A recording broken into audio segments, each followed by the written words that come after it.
நல்ல சைஸ்ரா. 3 கிலோ குட்டியா தூக்குடா. வயிற்றுல வாயில வச்சு அதிகமாக இருக்குது. 3 கிலோ மேலே டே தண்ணி வேண்டா செருப்பு அப்புறமே விடா. தண்ணியில் போயிட்டு இப்படி மோட்டுக்கு வா. மோட்டு தண்ணி அங்கே பையதுண்ணா ராஜி. கையெல்லாம் ரத்தம் தெரியுமா போகிற பேக்கில் பெரிய போட்டோ அடிக்கிறாங்க.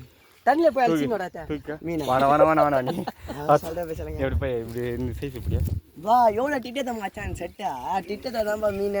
அப்படின்னா நீங்கள் சொல்லு எப்படி இது இப்படியா ஸ்ட்ரைட்டா உண்டு கழிச்சு விட்டுருக்காங்களா? கை வரேன் எப்படிதா பிளட் என்ன மீண்டு வார்னி இல்லை அது மாதிரி ஓயிலாம் செம சைஸ். அந்த கிட்ட வந்து அத்துக்குது எல்லாம்